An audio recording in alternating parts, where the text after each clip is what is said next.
Welcome back, my ghouls and goblins. Today we're going to be reviewing Fledgling by the Octavia E. Butler.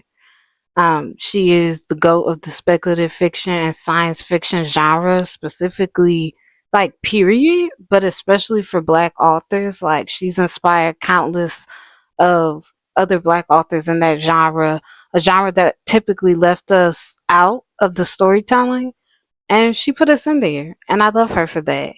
She is the author of many great notable works like Parable of the Sower, Parable of the Talents, and Kindred, which is the book that I read, the first book I read of hers ever, and it was amazing.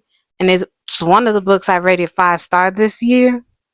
Fledgling, I rated a 2 out of 5 stars. Like, if you want a review without spoilers, unfortunately, I hated this book. I struggled to get through it. And I wasn't used to that because Kindred literally blew my socks off. Like, it was everything people said it was and more.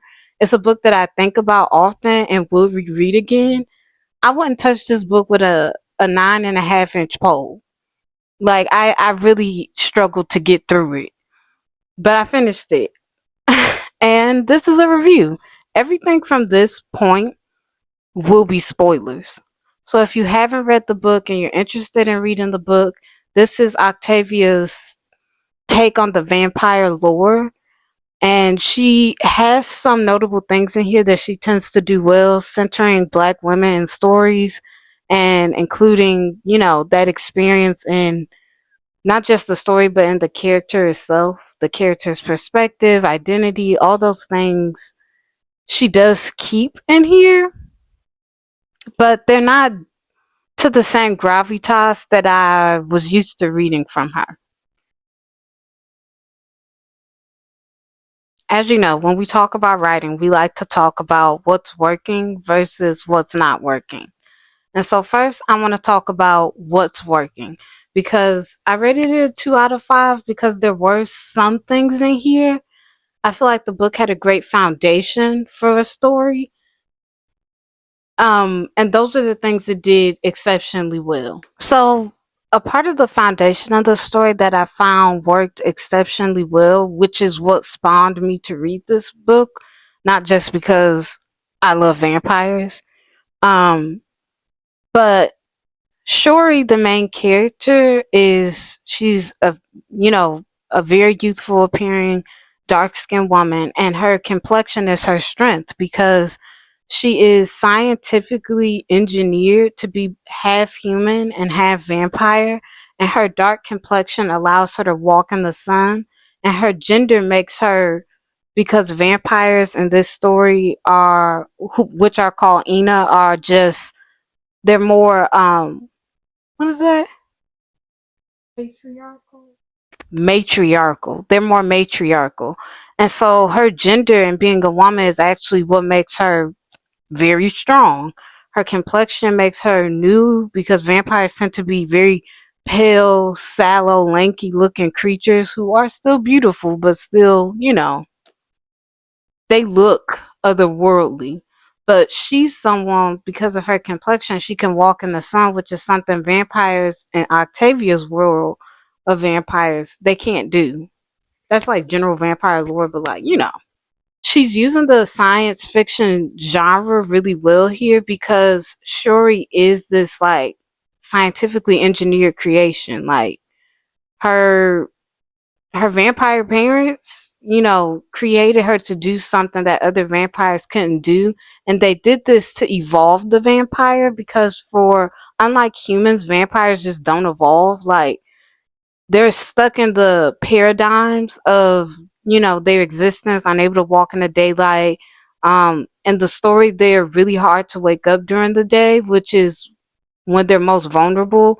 It's why they tend to have a lot of human symbiotes, or which are their human companions. I thought that was really interesting because I was like, okay, like, I hadn't read a story where a vampire had this scientific element.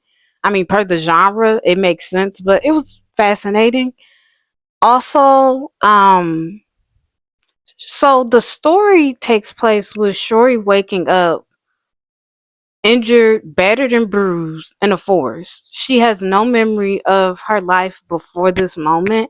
And it, because there's so much mystery around her, it makes you want to read more because you're trying to find out, well, how did she end up in the forest, black and blue? And she's like nibbling on deers and all these other creatures.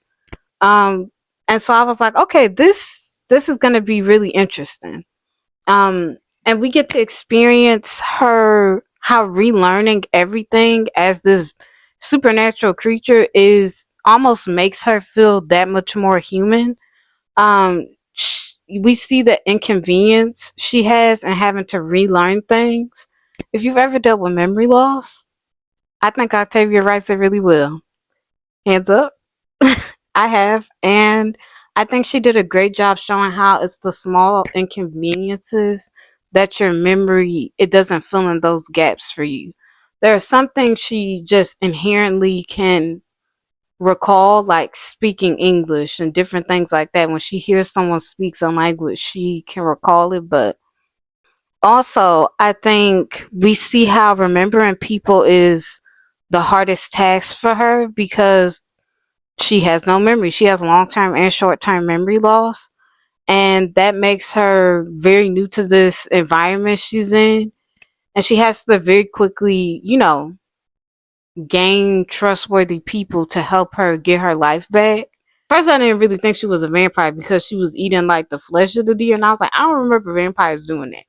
I'm quite certain blood was their gag. But in here, if you injure, you're going to eat the whole carcass. With all good writing, you want the plot to tell you something.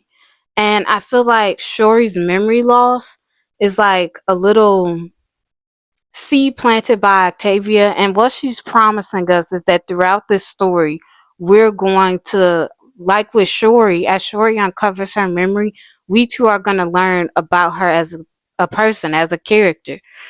She's our main perspective that we're in. She's actually the only perspective we're in. And that makes it so much more fascinating because she's new to herself and to us as an audience. And as the story goes along, it's almost like a promise that Octavia is making to us that I'm gonna tell you, you're gonna know. And that's what kept me reading. Not going chronologically in the book. Shori's parents are murdered. Her whole family, like everybody's killed. All right, everybody's dead. And so, how vampires function, like the human world, they have a trial to, if someone's done you dirty, they done you wrong, like Shuri, or her whole family was murdered, her due to her like severe injuries, she lost her memory, she's lost a lot. In the vampire world, she has a right to hold a trial when she feels she's found the people who murder her family, the ops. And so her and her human symbiotes, she inherits symbiotes, which are vampire companions from her father, who also died. And the symbiotes she inherits along with her dude, they all help her, they go to another vampire clan and they like help them figure out and lure the something that I thought worked really well was how Octavia builds the justice system. They are allegedly better than how humans handle trials, but I think it's interesting what Octavia shows us is that they don't. I think justice, be it a human condition or supernatural, thing to resolve, is just difficult to do so. In some ways, the person who's been victimized is always going to feel slighted. Not always, but a lot of the time. And she shows us very well, like the flaws in the vampire, justice system. Throughout the trial, Shori is constantly told to hold it together. Even in the face of blatant disrespect, uh, racism, all the things, all the isms, she's told by other Ina who are older than her that she needs to hold it together. And I like that because Shori is a dark skinned woman, and she looks like a little girl. We're going to get to that later. But she It's reflective of how our society looks at black women, especially in the justice system, which is, you have to be basically a sympathetic enough victim to be believed.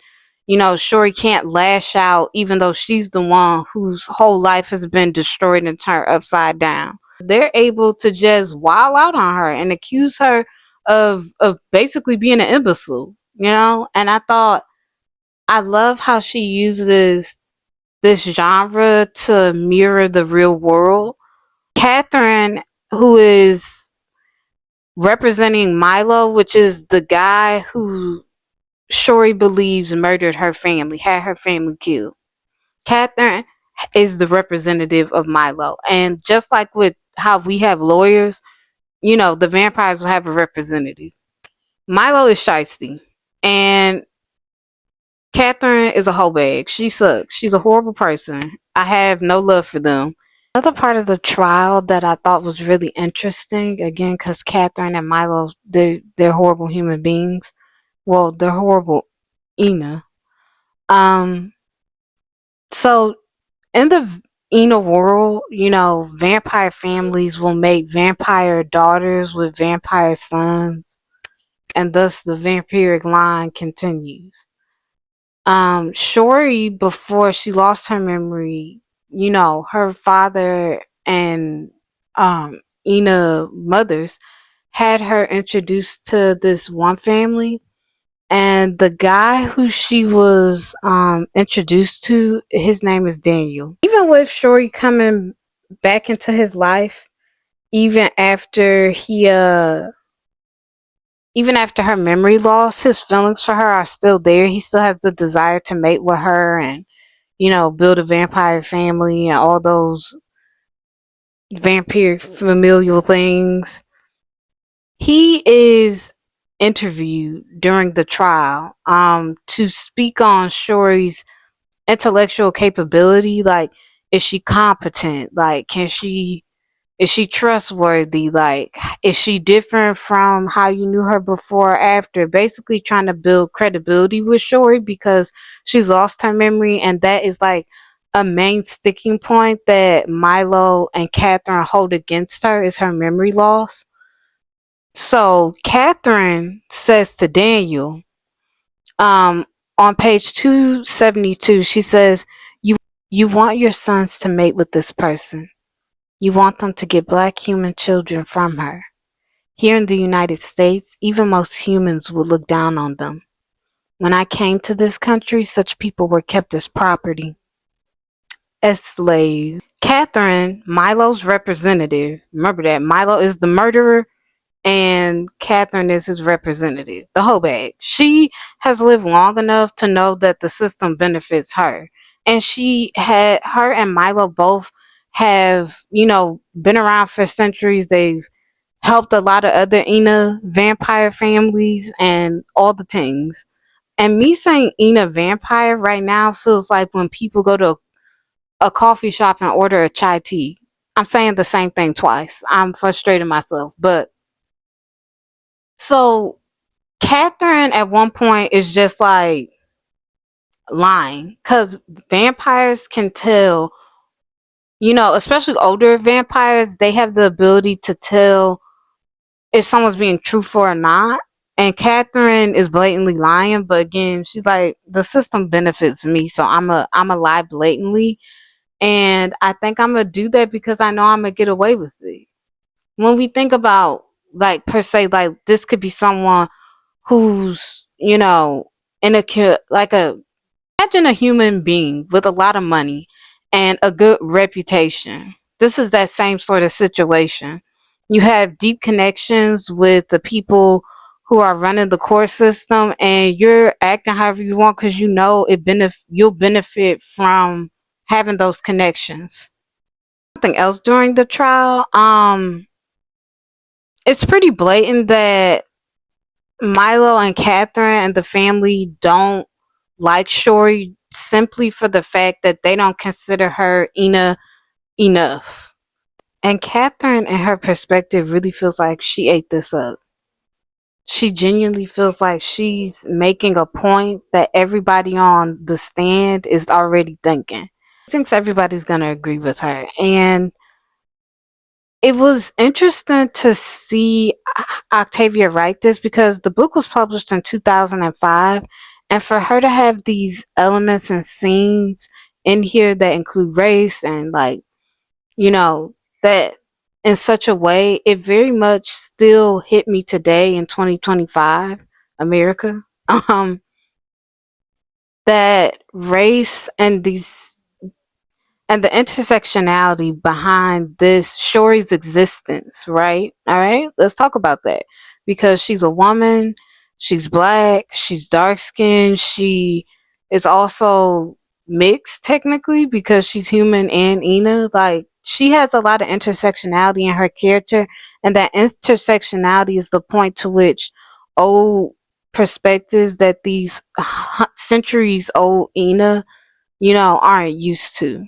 And you can see how Catherine and Milo and other, Ina handle Shori's existence. Now we get into what wasn't working. There was so much that wasn't working. Everything before this was working.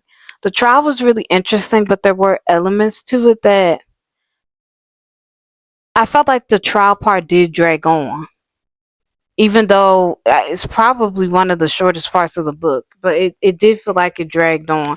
I felt like I was reading pages, multiple of the same pages, over and over again. Something that I didn't think was working. Number one, Shuri, vampires age drastically slower than humans do, right? All right, remember that. Shuri specifically ages slower than even most vampires age because she's both human and vampire. So Shuri looks around 8 to 12 years old. I'm going to say 12, what I can recall right now. She looks prepubescent.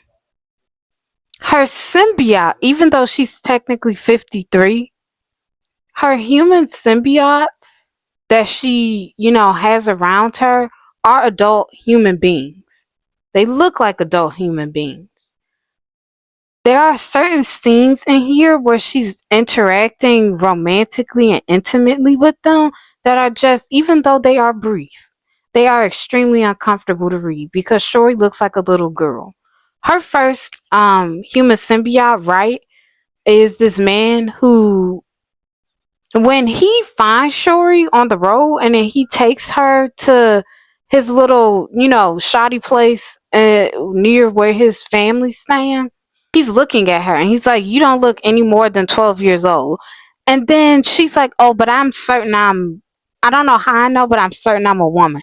And he basically takes her word for it and sleeps with her. Like, he interacts with her intimately.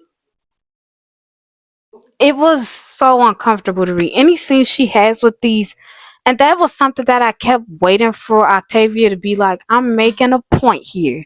But I really think this was just how she had her vampire. This is just how vampires age. This is their lore, and this is a part of Shori's story. And to me, it just felt entirely inappropriate to read.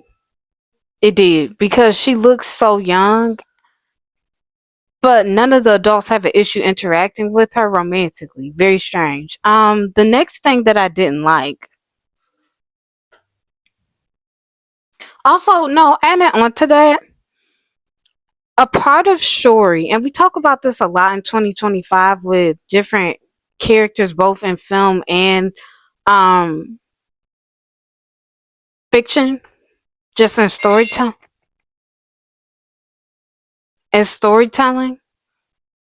Shori not only looks young, but she has this memory loss, which can make her feel even more adolescent. Not that children have memory loss, but she's lacking knowledge she needs to now gain. You know what I'm saying? And so it feels like everything is an emphasis of how young she looks. It's the reason why I wanted to stop reading the book at first. But I was like, I trust Octavia. She's gonna take me somewhere with this. Whoever dies in the book is such low hanging fruit. I was able to guess everybody who got killed in this story because you can guess it because anyone that isn't very close to Shori, you're gonna get got. Theodora was the last human symbiote, and she was a non-factor for most of the story. So when she died, not only did I not care, but also I could kind of guess already she was gonna die. That goes for Shuri's brother who gets killed. Like when her dad dies, we feel more for it because they've reconnected and she is regaining a bond with him. So it stung, but I knew he wasn't gonna make it. The dad and the brother I knew were gonna got. I knew it. And it's just, it was really disappointing to read because it feels like when you kill off low hanging fruit characters, it feels like nothing is really at risk.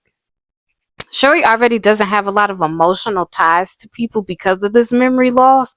So we felt it more when the dad died because it was like, oh no, like her connection, how's she gonna regain everything? When the brother died, I didn't care. The same with Theodora. I really didn't care when the old lady died.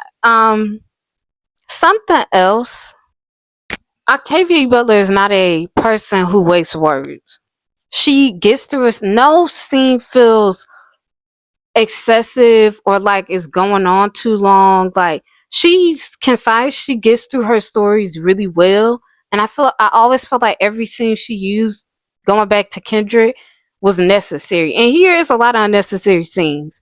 And then there are certain moments with characters that felt like they were brushed over, like when Shuri's reconnecting with her brother. We get more out of her reconnection with her dad than her brother, and it sucks. And I also understand that how they have it in the story, if you're in a girl vampire, you can't really be around your familial male vampire kinfolk because y'all aren't supposed to interact until you're older.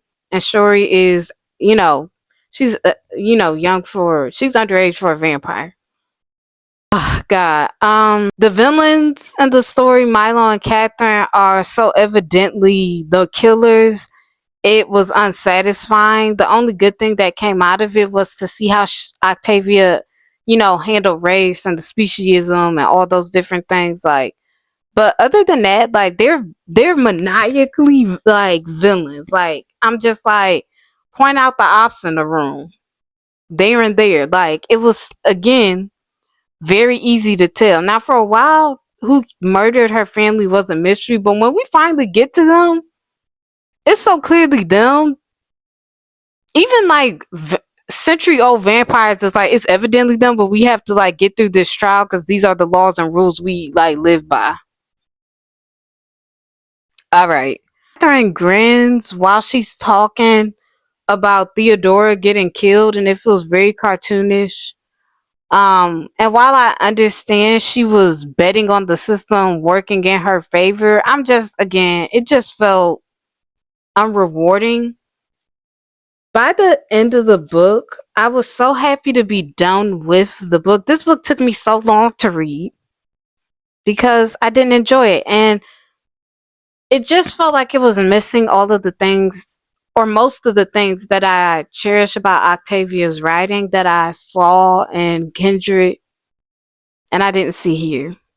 This is, I do believe, her last book, and every author has, to me, in my opinion, has a book that feels like an unloved child.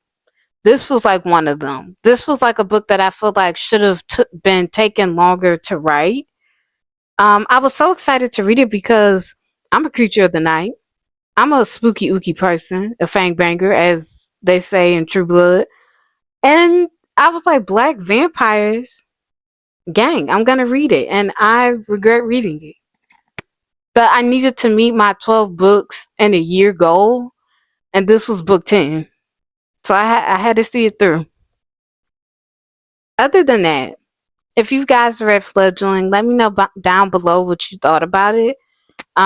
If you felt like it was as grueling to read as I did, please tell me. And if you loved it for some reason, tell me why. That'll be all today, my ghouls and goblins. Thank you for watching. Like, comment, and subscribe. Share the video. Thank you.